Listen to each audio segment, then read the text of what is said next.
Hello everyone, welcome to the channel competition league. Clock के next step के question की तरफ हम लोग चलते हैं। यहाँ पे लिखा गया है क्वेश्चन में, a clock is set right at the 5 AM। 5 बजे सुबह क्लॉक को सही सेट किया जाता है। The clock loses 16 minute in 24 hours, मतलब 24 घंटे में ये क्या हो रहा है, पीछे हो जा रही है 16 मिनट। ठीक है, so what will be the right time when the clock indicates 10 PM on third day.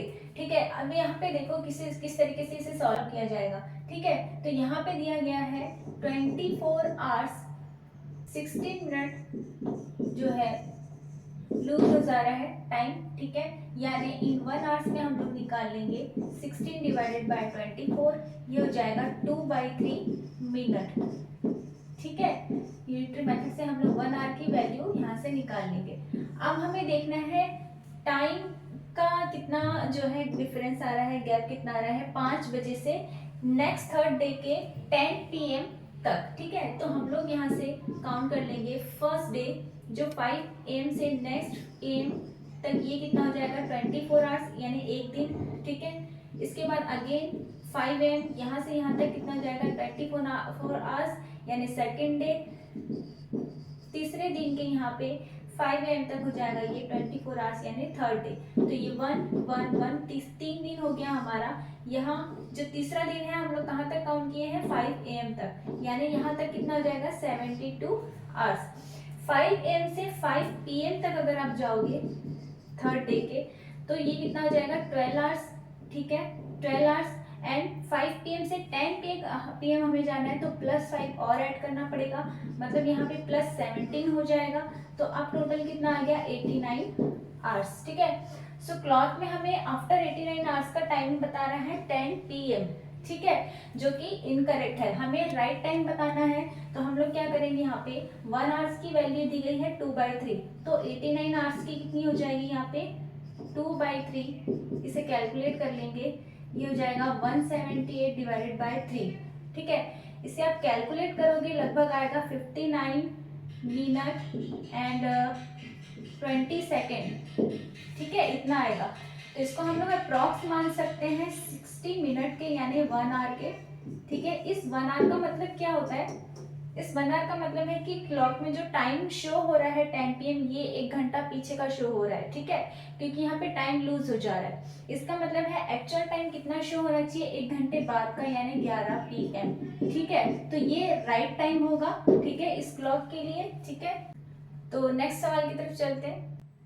Okay, तो नेक्स्ट क्वेश्चन समझते हैं। यहाँ पे लिखा गया है the minute hand of clock overtakes the hour hand at the interval of 65 minute of the correct time.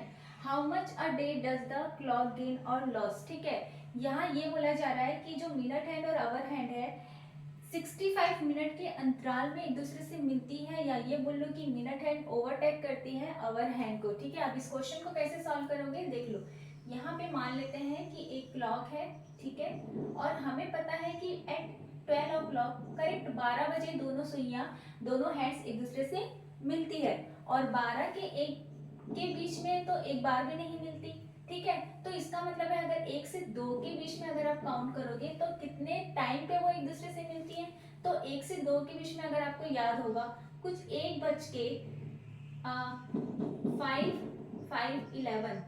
ठीक है, अगर आप लोगों ने सॉल्व किया होगा 1:कुछ इतने मिनट और समथिंग कुछ इतने सेकंड में दोनों hands, minute hands and hour hands एक दूसरे से मिलती है, या ये बोल लो मिनट हैंड्स ओवरटेक करती है आवर हैंड्स को। ठीक है, वो आवर हैंड्स को ओवरटेक करेगी, मतलब 1 से थोड़ा ज्यादा ही आगे ही रहेगी। ठीक है, अब देखो यहाँ पे हमें पता है ये एक को मैं क्या लिख सकती हूँ 60 मिनट, और ये कितना हो गया कुछ 5 मिनट, 5 डिवाइडेड बाय 11 सेकेंड।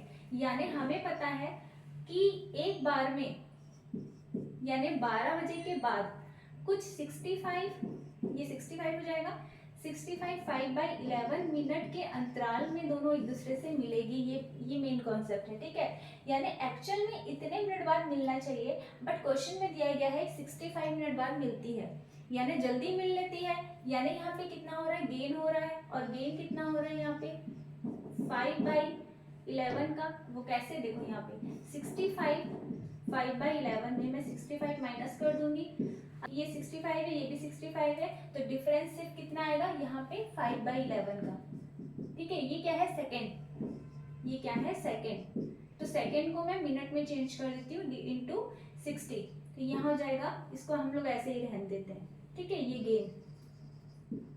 अब कुछ नहीं करना है, आपको क्या करना है 24 घंटे के लिए निकाल लेना है इस क्वेश्चन में। ज्यादा मैं इसको लेंदी नहीं करूंगी, ठीक है, आपको डायरेक्ट बता रही हूँ 24 घंटे के लिए निकाल लो इन 24 आवर्स। 24 आवर्स में निकालोगे, ठीक है, तो यहाँ पे क्या करोगे मल्टीप्लाई कर दोगे 5/11, ठीक है, into 60 into 24 with respect to 65। क्यों? क्योंकि यहाँ पे गेन हो रहा है, तो हम लोग डिनोमिनेटर में क्या रखेंगे 65। बस आपको ये याद रखना है।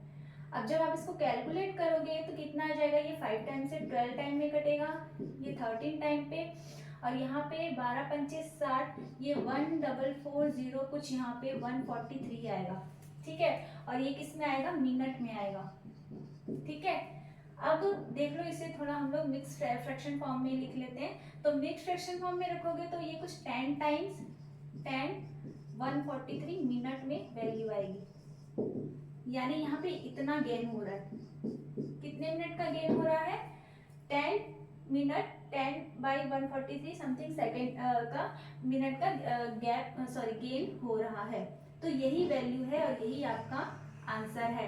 अब इससे रिलेटेड एक क्वेश्चन और कर लेते हैं, ठीक है, वो भी आप लोगों से ऐसे ही अगर मैंने जो बताया है इसको ध्यान में रखते बनाओगे तो आंसर बहुत जल्दी आएगा। ठीक है, तो सेम ऐसे क्वेश्चन एक और हम लोग सॉल्व कर लेते हैं। ओके, तो यहाँ पे इस क्वेश्चन में देखो 65 की जगह पे अब 63 है। ठीक है, तो अब इस क्वेश्चन को कैसे सॉल्व करोगे, यहाँ पे लिखा गया है 63 मिनट के अंतराल में अब वो एक दूसरे से मिलती है। हमें पता है कि कितने अंतराल में, जब भी दोनों हैंड्स 12 बजे पहली बार मिलते हैं तो 12 के बाद नेक्स्ट टाइम पे कितने मिनट बाद एक दूसरे से मिलेंगी, तो कुछ 65 मिनट 5/11 सेकेंड ये पूरे मिनट के अंतराल में एक दूसरे से मिलती है। या आप ऐसे करो, नेक्स्ट जो मीट होता है, मीटिंग होती है दोनों हैंड्स की, ठीक है, पहले तो 12 बजे 12 o'clock में एक साथ होते हैं, ठीक है, और नेक्स्ट टाइम पे जब मिलते हैं तो 65 5/11 मिनट के अंतराल में एक दूसरे से मिलती है। ठीक है, ये हमें पता है। अब यहाँ पे दिया गया है 63, तो हम इसको कैसे माइनस करेंगे, यहाँ पे ऑब्वियसली क्या होगा गेन होगा। ठीक है, गेन होगा, तो 65 5/11 माइनस 63 करेंगे। ठीक है, अब इसे और कैसे सिंप्लीफाई कर सकते हो, 65 को मैं ऐसे लिख सकती हूँ 63 प्लस 2, यानी यहाँ पे 63 प्लस 2 5/11 माइनस 63 ऐसे लिख सकती हूँ। ठीक है, ये कैंसिल हो जाएगा, बचेगा कितना 2 5/11, यानी 11 दूनी 22 और 22 5 27, 27/11 कुछ मिनट, नहीं ये आएगा सेकेंड, ये सेकेंड में आएगा। ठीक है, तो इतने सेकेंड का क्या हो रहा है गेन हो रहा है। ठीक है, अब आपको क्या करना है पूरे एक दिन के लिए वैल्यू निकाल लेनी है कि पूरे एक दिन में कितने ये जो वॉच है, ये जो क्लॉक है, कितना गेन और लॉस कर रही है। तो यहाँ पे तो गेन कर रही है, सो 1 डे के लिए हम लोग निकाल लेंगे। 1 डे के लिए कैसे निकालेंगे, ये जो वैल्यू आपको दी गई है 27, ठीक है, सेकेंड को पहले मिनट में चेंज करो तो 60 मल्टीप्लाई करोगे, 1 डे के लिए क्या करोगे 24 मल्टीप्लाई करोगे, डिवाइडेड बाय ये जो नीचे 11 है, 11 हम लोग लिख देंगे। और मैंने क्या बोला, किसके रिस्पेक्ट में गेन निकालना है, ये जो वैल्यू दी गई है, तो 63 आप यहाँ लिख दो। ठीक है, अब हम लोग सिंप्लीफाई करेंगे, 3 से हो जाएगा 221, ठीक है, और ये 20, इसके बाद ये हो जाएगा 3 7 21, 3 8 24, ठीक है, तो ये हो जाएगा 8 दूनी 16 इंटू 27 डिवाइडेड बाय 77। ठीक है, इसको और मल्टीप्लाई करो तो ये कितना आ जाएगा, ये आ जाएगा 4320 डिवाइडेड बाय 77। ठीक है, तो इसके बाद आएगा 56 कुछ 8/11 आएगा। ठीक है, आप लोग सॉल्व करके देख लीजिएगा, कुछ इतना आएगा आंसर, और ये क्या होगा गेन। ठीक है, तो डायरेक्ट हमने यहाँ से आंसर निकाल लिया, यानी इसका मतलब यहाँ पे 63 मिनट के अंतराल में जब एक दूसरे से मिलेगी तब वॉच और क्लॉक को कितना मिनट का गेन होगा, यहाँ पे 56 8/11 मिनट का गेन होगा। ठीक है, तो आई होप आपको ये क्वेश्चन क्लियर होगा। सो अगर कोई भी डाउट्स हो तो वो मुझसे आप शेयर कर सकते हैं, ठीक है। So thank you so much.